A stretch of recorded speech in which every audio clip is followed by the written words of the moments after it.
Bonnie Lipton smiled as she drove her BMW onto the Atlanta highway. She anticipated arriving home a few hours later than planned, blaming it on Atlanta's notorious traffic congestion. Nick's delay in departure proved worthwhile. Nearly a decade younger than Bonnie, he excelled as a lover, handsome, intelligent, engaging, and quick to recover. Bonnie's thoughts then shifted to her husband Ron, who at 44 lacked Nick's stamina for a fulfilling bed life. Though Ron relied on experience and familiarity with Bonnie's body, returning to him after Nick brought comfort. She realized she had the best of both worlds, widening her smile as she distanced herself from Atlanta. Thoughts of Nick faded. While he was enjoyable company, Ron and her daughter Casey were her true loves. Bonnie desired to spend time with them. With her libido satisfied, she grasped her moods better. Upon returning home, she planned to be patient and affectionate with Ron, recognizing him as a wonderful person and an outstanding husband. Casey, athletic and intelligent, had numerous friends in sports and school. It was common for 2 or 3 of her girlfriends to hang out at their house on weekends. Bonnie enjoyed their company and sensed they admired her as a role model. Bonnie ensured she was always well-dressed. Holding a prominent position in an architectural firm, she and Ron were respected both individually and as a couple. Ron's dedication to Casey's school events, despite his busy schedule managing the family's successful construction company, was unwavering. Bonnie cherished sitting beside Ron as they watched their daughter participate in activities. She was aware that several other fathers liked to steal glances at her. But she also observed that many mothers eyed Ron as if they were vultures and he was prey. On the road, even when Bonnie sat next to him, women often found opportunities to chat and flirt with him, although her attractive husband never seemed to notice. Bonnie couldn't help but notice it all.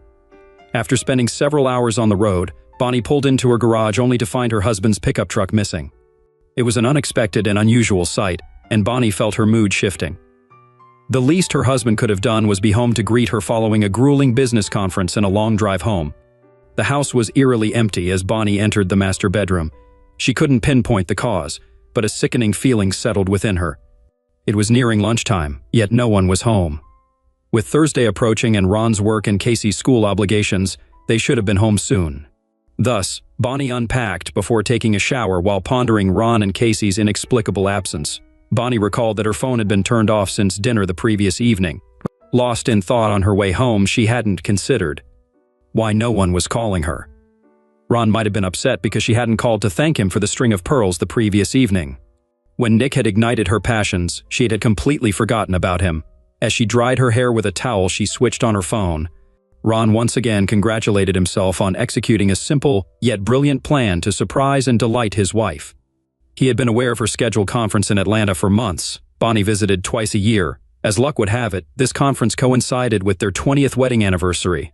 A few weeks prior, Ron had been approached about constructing a large vacation home for a family in Atlanta.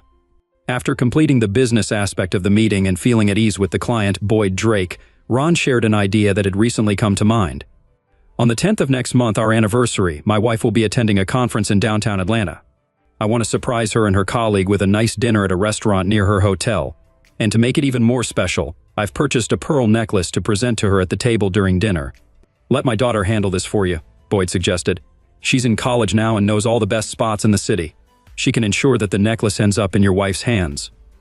It sounds like you're counting on luck when your wife returns home, Boyd remarked. Why not go to Atlanta with her and deliver it yourself? I've suggested it before, but Bonnie insists she's too busy to spend time with me. She'll likely have a late dinner and return to the hotel to rest. The next day, I have commitments here, and traveling all this way just to be ignored seems a bit foolish, Ron reasoned. I have another suggestion, Ron proposed. What if I treat your daughter and her friend to dinner? If she agrees to sit at the table next to Bonnie and send me a live video on Facebook, I'd really like to capture Bonnie's surprised expression when she opens the necklace box. I'll share my daughter's contact information with you so you can reach out to her and coordinate everything, Boyd responded. I'm confident she'll be happy to assist with this. Ron arranged for several pizzas to be delivered to his home for a party he hosted to celebrate his 20th anniversary. He extended invitations to his parents, Bonnie's parents, his brother and sister-in-law, and Bonnie's younger divorced sister.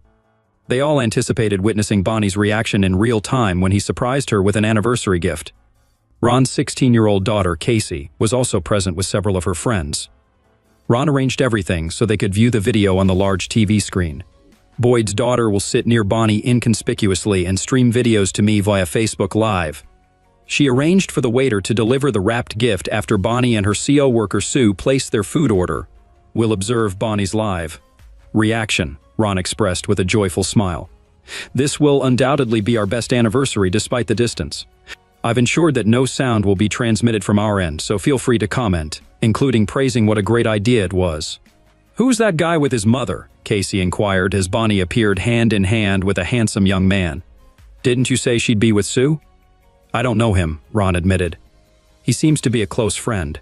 Bonnie's father responded with a harumph and a frown as the couple took their seats. Everyone around Ron's TV easily caught the conversation. "It's nice of your husband to treat us to dinner tonight," the unfamiliar man remarked with a grin. "I'll do my best to make this anniversary unforgettable, at least for you. It'll be even better than your honeymoon." "Then you better order a steak," Bonnie retorted with a grin. "You'll need the strength. My honeymoon was epic." "Is it true?" the man inquired. "Did you have a lover then, or did your husband manage to ring the bells?" "Ron did a great job, thanks for asking," Bonnie replied. "You're the only lover I've had in the last 20 years, not counting Ron, of course." Fortunately, he slowed down. "The good news is this. You'll have a much better 20th anniversary tonight than most women. I'll take care of it." "Maybe we've seen enough, sister," Bonnie suggested nervously. "This isn't entirely fair. Bonnie has no clue what we're watching or listening to." "Why don't you turn it off, Ron?" "We wouldn't want to miss Bonnie's reaction when she receives her necklace, would we?" Ron, determined but visibly flushed, asked. "Let's keep watching this disaster unfold a little longer." While the couple placed their order, everyone overheard Bonnie calling her companion Nick as the waiter departed with the menu. Another waiter arrived with a neatly wrapped package. "Look, Ron must have sent me a wedding anniversary present," Bonnie exclaimed excitedly, tearing open the wrapping. "Isn't it beautiful?" she asked, admiring the string of pearls. "Could you help me put it on?" "Of course. Just lean in," Nick replied, carefully securing the necklace. Once he finished, he lightly ran his hands over Bonnie's chest. "Your husband is quite the romantic." "You're lucky to have such a handsome man," commented an elderly woman at the adjacent table. "That's true on both counts," Nick agreed with a smile. "She has a romantic husband and a handsome boyfriend." Bonnie shot Nick a sharp look, but the older woman simply chuckled at his remark. "I gave you a pearl necklace last night, which I think looks much better on you than this one," Nick quipped, leaning in to kiss Bonnie on the lips. "That's the difference between a husband and a lover," Bonnie said with a sultry grin. "Husbands give us jewelry, and lovers give us pleasure." "I'm sorry, but I can't continue," whispered the stunning red-haired girl, likely Boyd's daughter, as she turned off her phone.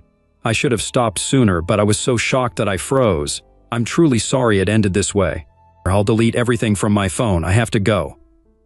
The TV screen went blank, and a heavy silence enveloped the room. One of Casey's friends broke the silence. "It's getting late. We should head out. See you at school tomorrow?" "I don't even know if I'll go," Casey replied, tears welling in her eyes. "Dad, can I go home with my friends? I just need to be with them right now." "Of course, honey, I understand. We'll talk tomorrow. Drive safely, girls," Ron whispered, his throat dry.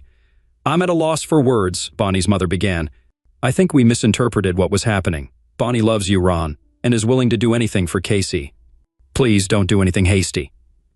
Ron's other guests echoed similar sentiments as they quietly discussed the situation. After a few minutes of calm conversation, Ron reached a decision. "I need time to think about everything. Please find your way out and give me some space to be alone and consider my options." Once everyone had left, Ron began packing his suitcase. Bonnie was taken aback by the flurry of messages and missed calls she had received since she had turned off her phone the previous evening. As she read through the messages, her heart sank. Her sister and mother demanded to know who Nick was and why she was so friendly with him. They accused her of breaking Ron's heart, and Casey was also very upset. Her mother and sister had sent her at least a dozen messages each. Bonnie checked messages to see if she had any from Ron, but found none. How did her family discover Nick, and how much do they really know? Where are Ron and Casey? How can she navigate the predicament she's in? She needed to ascertain precisely what Ron was aware of and what he merely suspected. Bonnie realized she needed to communicate with family members to gauge the severity of her situation. "Mother, it's me. I forgot I turned off my phone last night," Bonnie began as calmly as possible. "I noticed you tried to reach me. Is there something wrong?" "Only if you believe losing your husband, alienating and embarrassing your daughter, disgracing your parents, and behaving like a promiscuous woman can be considered wrong. I assume it doesn't bother you much, otherwise you wouldn't be flaunting a pearl necklace from your boyfriend," her mother ranted. "Ron gave me a string of pearls for our anniversary," Bonnie countered. "Why should this upset you?" Your father and I have seen enough old adult films to understand what your boyfriend meant when he said you were wearing his pearl necklace, Bonnie. It's not so straightforward, her mother retorted. Mother, what makes you think I would do something like that? Why do you think I have a boyfriend? Bonnie asked, fear knotting in her gut. Don't play games with me. I'm not stupid, her mother growled. Ron invited us to witness you opening his 20th anniversary gift at the restaurant he reserved a table for you and your colleague. I believe her name was Sue. We've seen this whole sordid story. Your husband treats you like a queen, and you don't respect him. Husbands give jewelry and lovers give climaxes, I think you said. Did you hear me say that? Asked a shocked Bonnie. How is this possible? Ron asked a friend's daughter to do some kind of live broadcast from her phone. He wanted us to see how delighted you would be with his gift. Then we were all going to call and congratulate you on your anniversary, her mother said sadly. Looks like this might be your last anniversary, at least with Ron. Perhaps you'll reunite with your favorite boy once things settle down. Mother, you know I love Ron. That other guy means nothing to me. It was just something to pass the time. These conferences are getting boring, Bonnie asserted. Oh, this changes everything, her mother retorted sarcastically. Ron will feel much better knowing that his wife is not a strumpet and that she was just bored. I assume you left your puzzle at home. Mom, there's no use calling me names. How can I convince Ron that he is the only man I love? You didn't even convince me, so I'd say you have some work to do, Bonnie shot back. Watching you with that man is the worst thing I've ever seen. I highly doubt Ron found it any better. After her conversation with her mother, Bonnie pondered her predicament. Her entire family had witnessed and heard everything she and Nick had discussed at dinner the night before. Recalling her dialogue with Nick, Bonnie realized the severity of her situation. She decided to call Casey. Casey, where are you? Bonnie inquired when Casey answered her call. I'm with Morgan. She's trying to console me because my family is falling apart, Bonnie's daughter replied. We're not falling apart. Please come home so we can discuss this. Where is your father? Bonnie asked uncertainly. He's moved to a cottage by the lake, Casey responded. I don't think he wants to see you. He was so happy last night when he invited everyone to watch you open your gift. You practically broke his heart when you showed up with your lover instead of Sue. Please come home, Bonnie implored, trying to think of what she could say to Ron to earn his forgiveness. After ending her conversation with Casey, Bonnie began to survey the house. She noticed that a laptop and several filing cabinets were absent from Ron's office. The closet in their bedroom was completely empty. It felt as empty as Mother Hubbard's cupboard. Bonnie fought back tears as she wandered aimlessly around the house, noting the missing items. Ron hadn't taken a single photograph of her presence. This realization felt particularly disheartening. Seeking a distraction from her crumbling marriage, Bonnie began preparing dinner for Casey. By the time Casey arrived home, she had managed to prepare a modest meal. Casey was sullen and only spoke to Bonnie when directly questioned. Even then, her responses were brief. Bonnie admitted to herself that her daughter had valid reasons to be angry with her, but she hoped that over time the animosity would, if not fully dissipate, at least diminish. At dawn the next morning, Bonnie entered their lakeside cabin to discover Ron slouched uncomfortably and passed out on the small couch. Several empty beer cans littered the floor. Ron, honey, we need to talk. Wake up, please, please, she urged. Ron slowly opened his eyes and groaned. He rose gradually and, without a word, headed to the bathroom. While waiting for her husband to return, Bonnie decided to brew some coffee. A few minutes later, Ron, refreshed from his shower, joined her in the kitchen, where Bonnie placed a mug in front of him. She hoped Ron would initiate the difficult conversation, but that hope soon waned. It was evident Ron had no intention of broaching the subject. Ron, I'm sorry about what happened. I love pearls. It was a wonderful gift that I'll always cherish. It's just a shame I wasn't aware you'd share everything with your family. It would have been helpful if you'd told me, Bonnie expressed. Go to hell, Ron retorted, infuriated by Bonnie's attempt to portray him as the wrongdoer. His response surprised and hurt Bonnie. Throughout their marriage, Ron had never spoken to her disrespectfully. This blatant change was a clear indicator of the pain she had inflicted upon him. That won't solve anything, Bonnie responded calmly. Tell me, how can I make things right? You're the only man I've ever loved. Let's work together. We can address this. So what specific issue do you want to resolve? Ron asked calmly. The issue is that I surprised you with an anniversary gift at a nice restaurant, where I'd reserved a table for you and a friend. My client's daughter agreed to send a live video of your reaction. I mistakenly assumed you'd appreciate the gesture. Tell me what the problem is so I understand, Ron explained. You know what the problem is, Bonnie insisted. Last night you saw me with Nick at the restaurant. I've dined with others before. Why do you think that's an issue? Ron inquired. You know perfectly well why this is a problem. I told you I was dining with Sue, but I was actually with Nick. You overheard our conversation and learned we slept together. That's the problem we need to address. To clarify, is the issue that I, along with your entire family, overheard your conversation, or is it that you had lovemaking with another? The problem lies with my behavior, admitted a flushed Bonnie, realizing she couldn't go on the offensive in her current predicament. You were simply trying to be kind to me on our anniversary. You didn't do anything wrong. Good, we're making progress. Now explain why you cheated. On me behind my back, for how long, and with how many men, Ron pressed.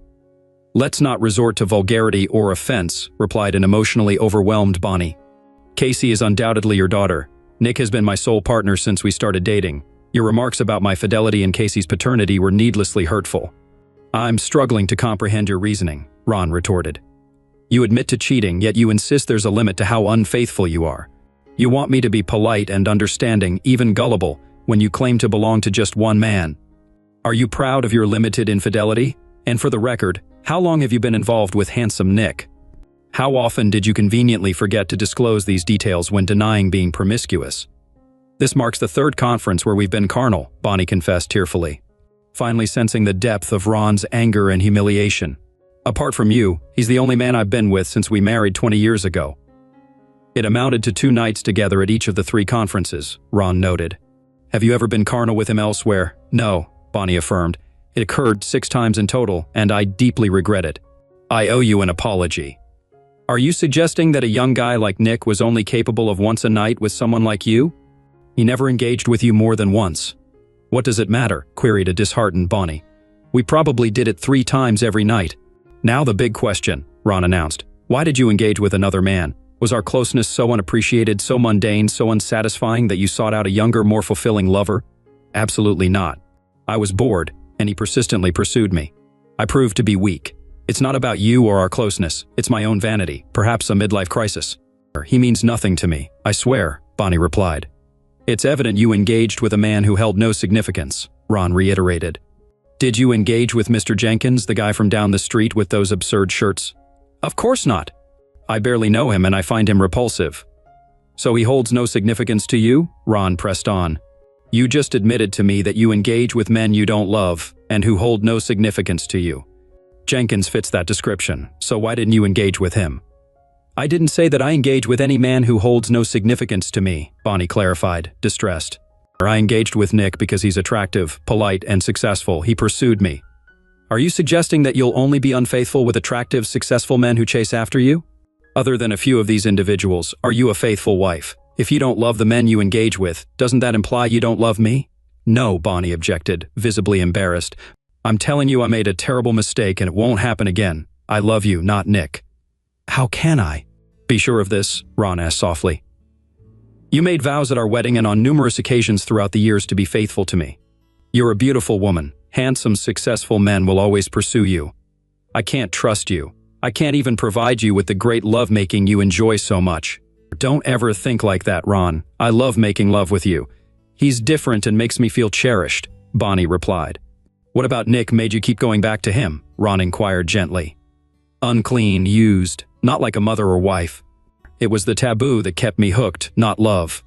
What did you do with him, and how? Ron asked quietly. Why does it matter? I love only you, Bonnie objected, visibly embarrassed. I have some things to consider. You stand here telling me you love me, not him, but you engaged in carnal relations with him. It's hard for me to grasp that you're willing to do more for someone who means nothing to you than for the person you love. Ron reasoned. You haven't asked me to please you below the belt for a long time. I wasn't against it. I thought you'd lost interest, Bonnie defended, aware of how feeble her words sounded. Yes, what husband would want that from his wife, especially when she freely gives it away? You assured me on our honeymoon that I'd be the only man you loved, Ron reminisced. You and the handsome guy must have had quite the time. With me, everything was wrong. He never mentioned you? I wouldn't tolerate that, Bonnie insisted. You seem to forget I heard several minutes of your conversation. This idiot insulted me several times, and you went along with it. Remember when he hinted he'd give you a better 20th anniversary than most wives? You didn't object, did you? Why are we wasting time here? Ron demanded suddenly. You found someone new. I accepted it. Seems you should too. Why pretend you want to remain married? It's clear you didn't enjoy being my wife, and let's not even discuss bad lovemaking. You're beautiful, successful, and smart, and I bring nothing to the table. It was only a matter of time before you sought something better. Congratulations, you found it. Don't let the door hit you on the way out. Ron, we can't let this conversation end like this, Bonnie pleaded tearfully. We need to discuss everything and find a way back. You can have your lawyer speak to mine. It's over between us, Bonnie. I'm filing for divorce. You left me no choice that day, Ron declared firmly. Bonnie went to work but was confronted in the break room by an angry Sue. Why did Ron inquire about me accompanying you to Atlanta for a conference? You know I stopped attending them after you started spending your nights with Romeo from the Chicago office. I won't be used as a cover for your infidelity. Did Ron contact you, and what did you tell him? I have to admit the truth. I skipped the last 2 conferences. I thought you had informed him that. We were supposed to share a room and attend the conference together, Sue lamented. That's not a concern anymore. Ron found out everything on this trip. I think he's going to divorce me, Bonnie confessed. What else did you expect? Sue demanded. No decent man could tolerate this level of disrespect. I was too blind and self-centered to even consider Ron discovering this, Bonnie replied honestly. He's moved out. Do you realize the choice you made when you slept with that despicable guy from Chicago? Sue asked, her tone softening slightly. I'm sorry you lost Ron, but I warned you this would happen if you kept going like this. I didn't rat you out if that's what you're thinking. I know, Sue. I owe you an apology. I betrayed your trust. I regret not listening to your advice. I don't deserve someone like Ron. Upon learning of Bonnie's infidelity, Ron took a day off from work. He was determined to relocate all his belongings to the lake house before Bonnie returned home.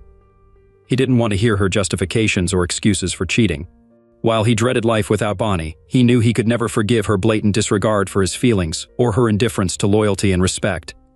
Her unexpected visit the following morning only underscored the vast emotional divide between them. She offered no words that could ease his pain or facilitate forgiveness for her betrayal. He scheduled an appointment with a lawyer for the following day. The following day, as he prepared to leave the office for a meeting with a divorce lawyer, he received a new email from Bonnie. He debated whether to read it or delete it, eventually opting to open it. True to form, Bonnie addressed the issue directly in her message. Ron felt only despair as he read her confession and plea for forgiveness. It was typical of her to accept responsibility for her actions after reflecting on the situation. She was a strong woman, demanding the best from both herself and others. Feeling hollow, Ron saw no reason to respond to the letter. When Bonnie arrived at Ron's lake house, her sole source of information about Ron was Casey. On Friday afternoon, Casey informed Bonnie that she would be spending the weekend at her dad's cabin, with Ron bringing her home on Sunday evening. Bonnie realized this would likely be the pattern of her life moving forward. She spent a miserable weekend contemplating how she had ruined her life and whether it was even possible to fix it. Had she irreparably damaged her once happy marriage? Upon returning home on Sunday evening, Casey appeared somber. Dad has decided to divorce you. He can't stay with someone who has lost all respect for him. I saw him cry multiple times this weekend.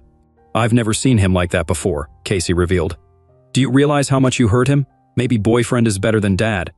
He's not my boyfriend, and he can't compare to your father, Bonnie replied, stunned. It was a huge mistake, and I deeply regret it. Your father is the best man I've ever known. Please forgive both him and me for being doubtful, Casey responded. This isn't the first time you've been with that guy, is it? You've been lying to us for years, haven't you? Bonnie realized it was time to stop deceiving her family. I had relations with him at 2 conferences prior to the last one. It was a mistake, and I apologize, Bonnie confessed. A mistake? That's putting it mildly, Mom, Casey objected angrily. You betrayed Dad in the worst way possible. Didn't you promise to be faithful when you married him? Did you secretly hope it wouldn't count? I know you're mad at me, but not nearly as much as I am at you. Dad is a wonderful man and a great father, you know that. What I did doesn't change my opinion of him. I acted foolishly, Bonnie admitted sadly. As you say, Casey replied before retreating to her room. Normalcy returned between Bonnie and Janet, but communication with Casey became scarce. Bonnie found solace in her job, which remained unaffected except for Sue's chilly demeanor toward her. She attended Casey's school events, usually alone unless accompanied by her mother, which was the only time she saw Ron. He kept his distance, noticeably so, and other parents took notice. The news of their impending divorce spread quickly through the community, leading to crude remarks and insinuations directed at Bonnie. Meanwhile, Ron immersed himself in his business, finding some redemption amidst the chaos. Ironically, Bonnie would receive half of the business. Despite his lawyer's advice to minimize Bonnie's share, Ron refused, citing her invaluable contributions during the company's early struggles. He insisted on fairness, refusing to deny Bonnie her rightful share. Bonnie was taken aback when her lawyer explained Ron's decision to give her half of his ownership in the business. Previously, during a financial crisis, the company had been sold to Ron's best friend Dan, who became a silent partner. With Bonnie now owning half, Ron found himself in a precarious position. "Tell Ron this is too generous," Bonnie urged her lawyer. "He's the one who dedicated his time and effort to the business. If he insists on giving me a share, propose a fraction of what we own. He should retain control to avoid future disputes." Ron remained steadfast. When spring arrived and the snow melted, Bonnie found herself single again and a third owner of Lipton Enterprises. Ron cut all ties with her, even refusing to speak on the phone. Casey expressed her desire to spend the summer between her junior and senior years with her father at the lake house. While Bonnie recognized it as another form of punishment from Casey, she accepted that she had brought upon herself her daughter's disdain. Ron, on his part, was thrilled. He devised plans to nearly double the size of the cottage. Being the owner of a construction company, he effortlessly completed the expansion by the end of July. It was now a 3-bedroom lake house, each with its own bathroom and picturesque lake views. The house had been completely modernized and was now exceptionally comfortable. During the first weekend of August, Ron hosted an open house for his friends and neighbors by the lake, inviting all of Casey's friends as well. Among them was one girl's older cousin, who caught Ron's eye. She had a striking blonde appearance that was accentuated by a rather modest 2-piece swimsuit. Throughout the day, Ron couldn't help but notice that she seemed to gravitate towards him. She laughed at his jokes and flirted with him whenever she had the chance. "So, Dad, are you enjoying the little bikini party?" Casey asked one day when they were alone in the kitchen. "Absolutely not," Ron protested. "She can't be more than 25, and I haven't even considered getting back into the dating scene." "She's 27 and seems quite keen on you," Casey replied with a knowing smile. "She's been asking about your relationship status, age, occupation, basically everything women want to know about potential husbands." "I just met her today," Ron responded. "Don't even mention marriage to me. I tried it once and that was enough. I'm not implying anything other than her seeming interest. I wouldn't mind if you dated her. She's pretty, kind, and you could use someone to help you move on from Mom." Patty doesn't seem in a rush to get married. I think she's focused on her career right now, but that doesn't mean she's not open to male companionship. "Thanks for the heads up," Ron teased his daughter. "This girl is too attractive to be interested in an old guy like me, but I appreciate your trust. It means a lot to me." Bonnie's company occupied the top 2 floors of an office building in the business district. At the end of the same block sat a highly popular Italian bistro. She used to have lunch there every Thursday with a few colleagues from work. Because their lunches were informal, they often saw familiar faces dining at the same time. Bonnie and her CO workers had befriended employees from several other companies in the building.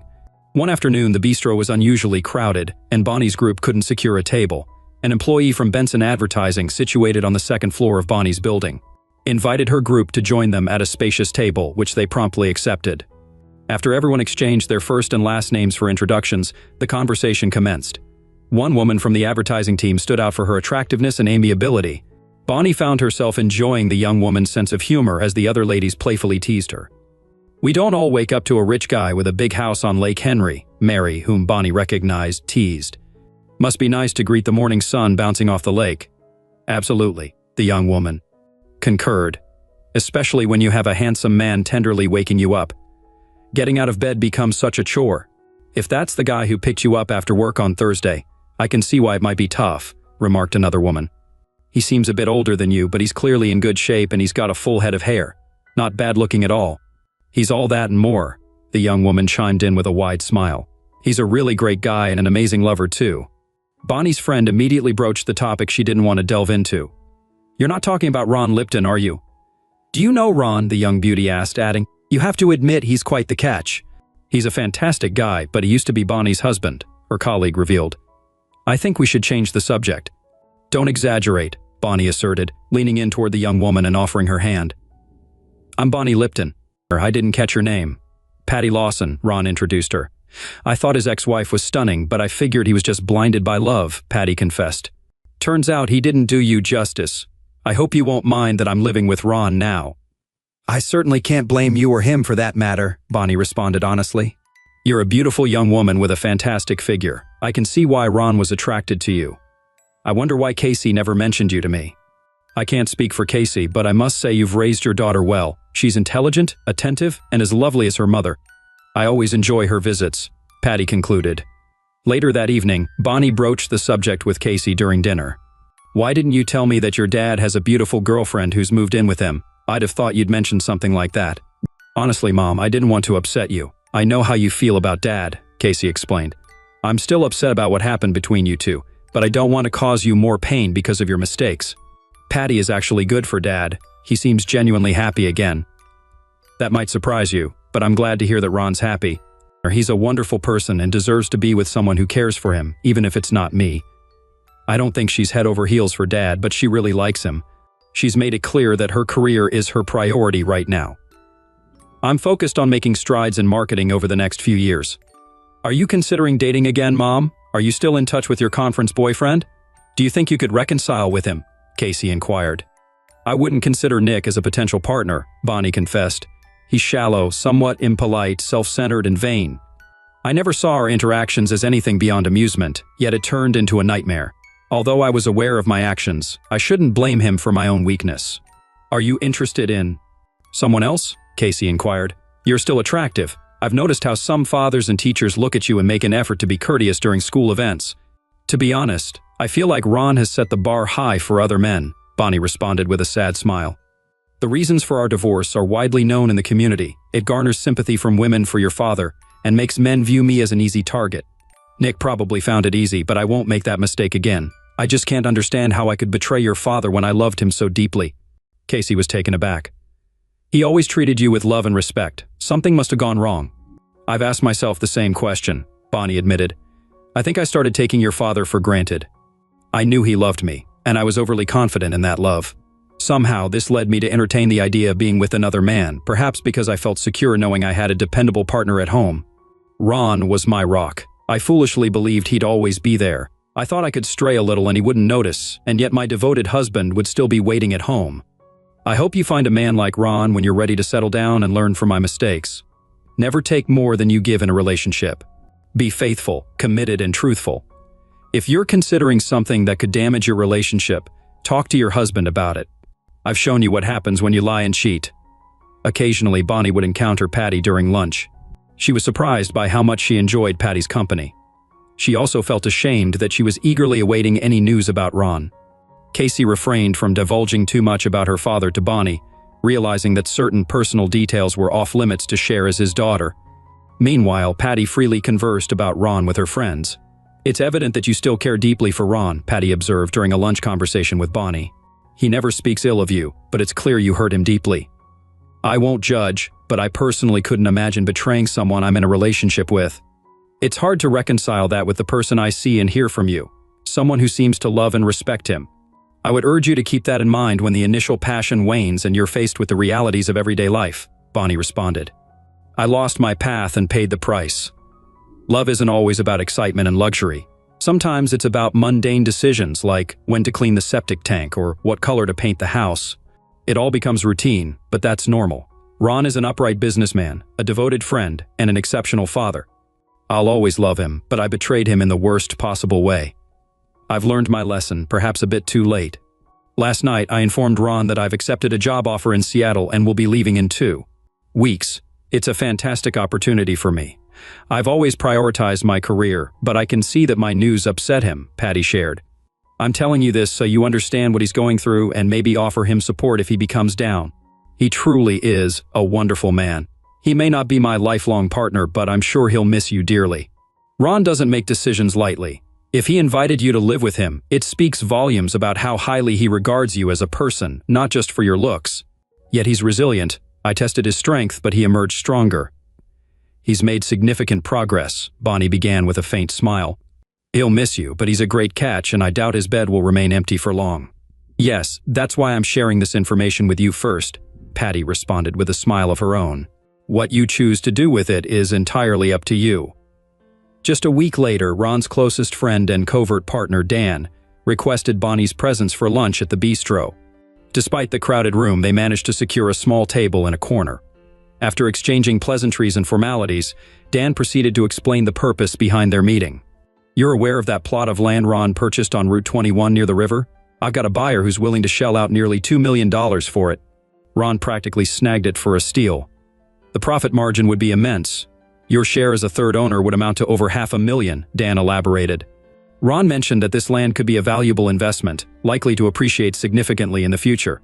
Do you think he's considering selling it? Bonnie inquired, curious about her involvement in the discussion. That's the issue, Dan responded. He's contemplating offering it for a long-term lease instead. He wants to ensure the contract includes provisions for his company to construct facilities tailored to the tenant's business needs. That sounds like Ron, Bonnie admitted with a grin, acknowledging his astuteness and business acumen. I'm certain he's crunched the numbers and believes his strategy will yield greater long-term gains. What's the concern? My inclination is to capitalize on a quick profit by selling the land. Planning a decade or more ahead is commendable, but I'm more inclined to secure the funds now. You and I each own a third of the company, so together we could push Ron to accept the offer and then distribute our share of the profits. Ron won't lose out. He'll receive $500,000 in cash to smooth over any potential friction, Dan proposed. As Bonnie listened to Dan's suggestion, she felt her frustration mounting. Are you suggesting I betray Ron's trust?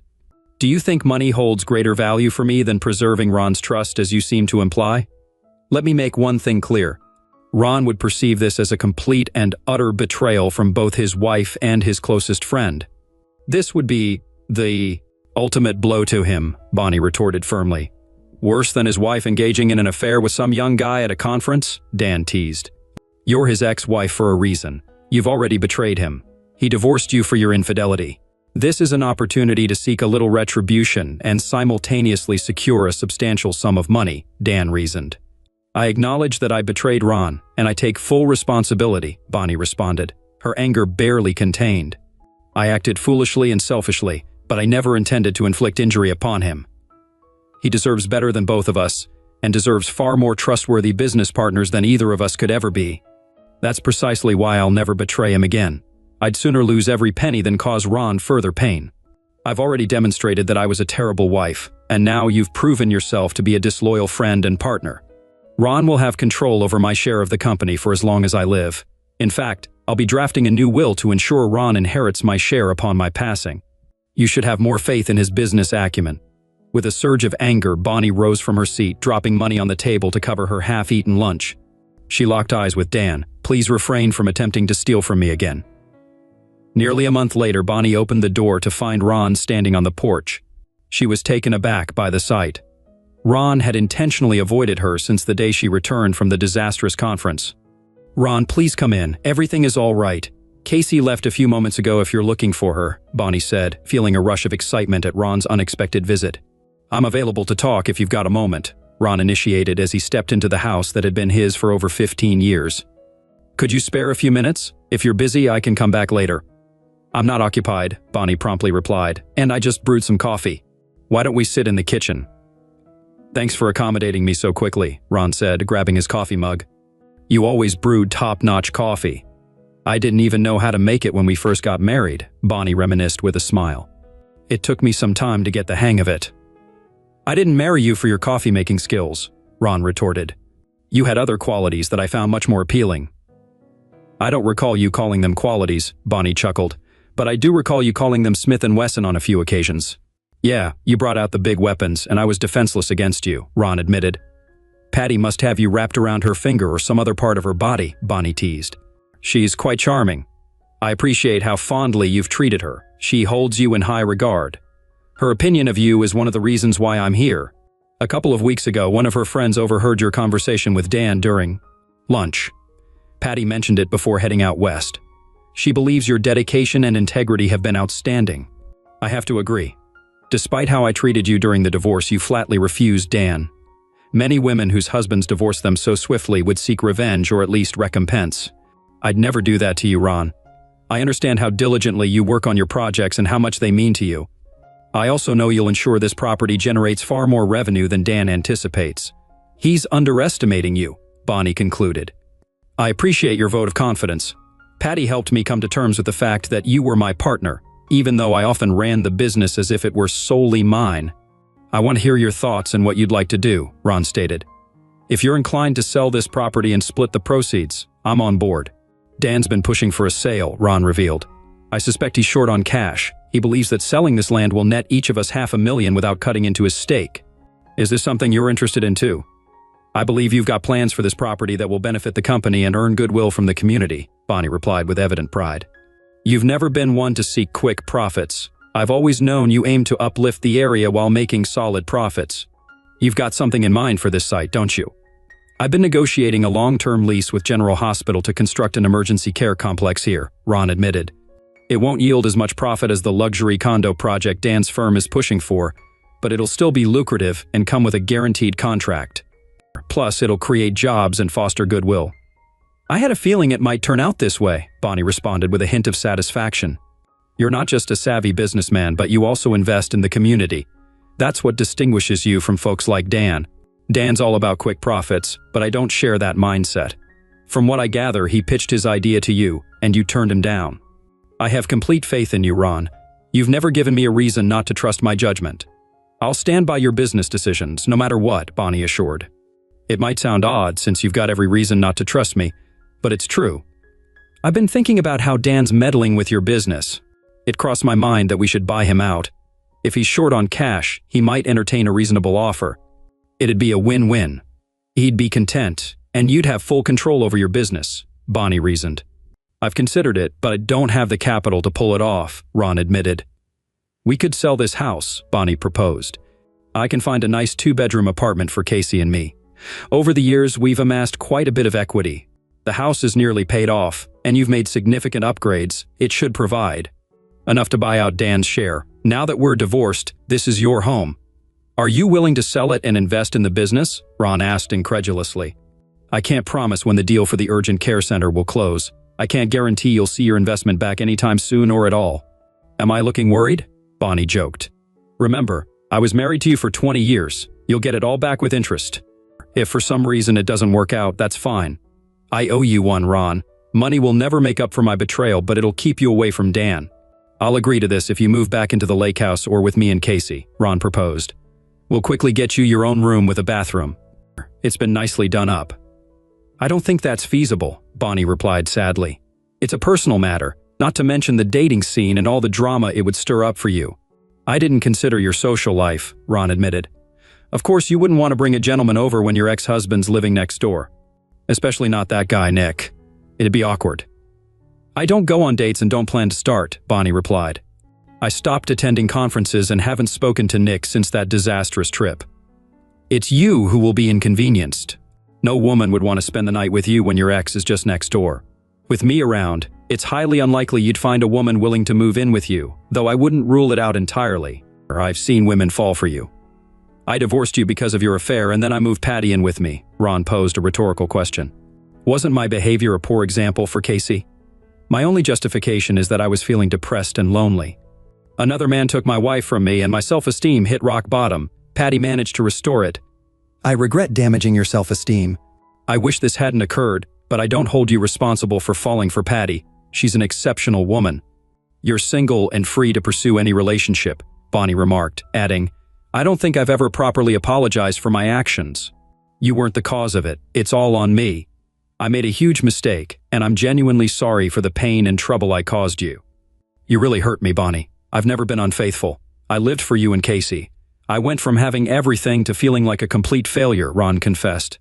Patty helped me realize that while I may not have been a perfect husband, I wasn't the reason for your infidelity. If you weren't happy with our marriage or our closeness, you could have told me. I would have tried to improve if I'd known. I was just naive, not unhappy, Ron continued. You were an excellent husband, a wonderful father to Casey, and a fantastic lover, Bonnie acknowledged. I lost my way and deserve to be unhappy. It might sound odd, but being unhappy brings me some sort of solace. I feel like I'm paying for my mistakes.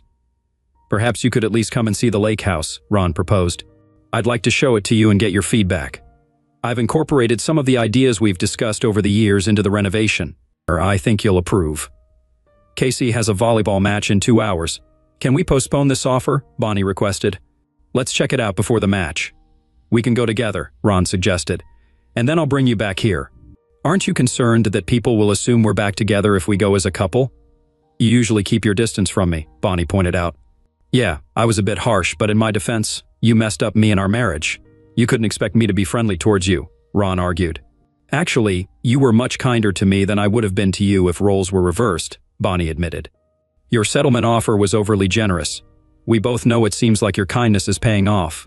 Ron grumbled. We're considering selling the house to buy out Dan's share. I still find it hard to believe that you're willing to do this. Honestly, Ron, you can take whatever you want from me. You've always been honest with me. I know you won't damage me, even though I deserve it. Let me give you a tour of the lake house, Ron suggested, aiming to shift the conversation and compose his emotions. As Ron guided Bonnie through the house, she admired the renovations. You've done an amazing job. Casey's room is spacious, and having her own bathroom is every teenage girl's dream, she remarked. When Ron showed Bonnie the second bedroom, she felt it was time to address the elephant in the room. It's a lovely room with another fantastic bathroom, but I can't stay here, Ron. It would be too painful for me to see you every day and be reminded of what I've lost. We'll sell the house and I'll rent an apartment. I'll be okay. We need to head out soon for Casey's match. Let me show you the master bedroom, Ron urged. It's larger than the others. I'm sure you'll love it. It's beautiful. You've done an excellent job as always, Bonnie complimented, examining the bedroom.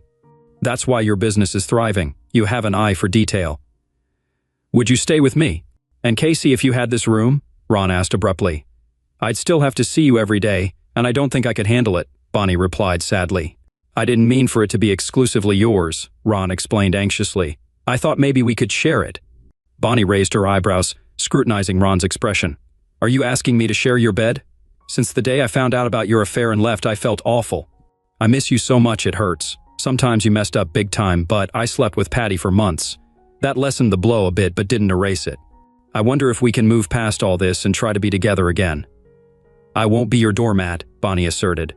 If you want to punish me further, I won't do it. If I move in with you, I'll be completely faithful and expect the same from you. No more young beauties in your bed. It'll be just me, or I'll be gone in a heartbeat. I've worked hard to regain my self-respect, and I intend to keep it. I love you, Ron, but you have to be all in, or I'm out. Casey was taken aback when her parents walked into the gym arm in arm. She rushed over to them to speak privately. Mom, Dad, does this mean… Casey started, but Ron smiled and nodded before she could finish. Casey hugged her mother tightly and whispered in her ear, Welcome home, Mom, I love you, but don't ever cheat on Dad again.